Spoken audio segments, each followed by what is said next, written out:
In today's video, I'm going to teach you how to send money to Mauritania with Remitly. To get started, open your Remitly account. If you do not have one ready yet, make sure you are signed in before continuing, since you will need access to your transfer options and recipient details. Once you are inside the app or website, take a moment to make sure everything is loading properly so the process goes smoothly. At the top of the screen, click the country selection menu and choose Mauritania.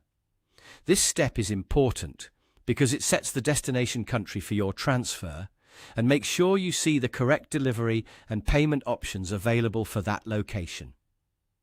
Always double-check that Mauritania is selected before moving forward, especially if you have previously sent money to another country. After that, click Send Money. This will open the transfer setup screen where you can begin entering the details for the money transfer.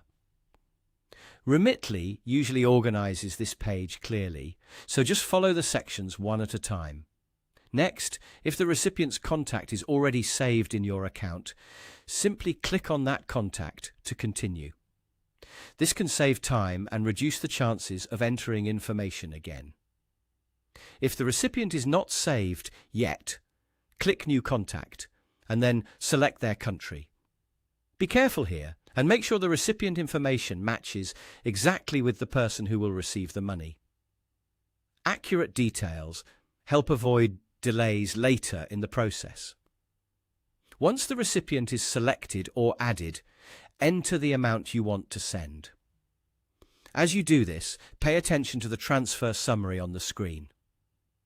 This section may show you the exchange rate, fees, and the amount the recipient is expected to receive.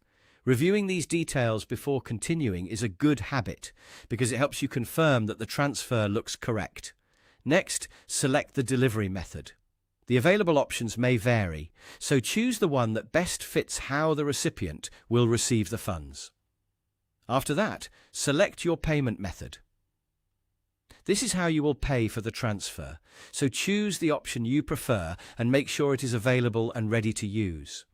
Then, click Continue. On the next screen, enter the recipient's account details carefully and follow the prompts shown on your screen to complete the process. Take your time during this final part, because small mistakes in account information can cause delays or failed transfers. Before submitting, it is always a good idea to review everything one last time, including the country, recipient, amount, delivery method, and payment method. Once everything looks right, just continue through the final prompts to send your money.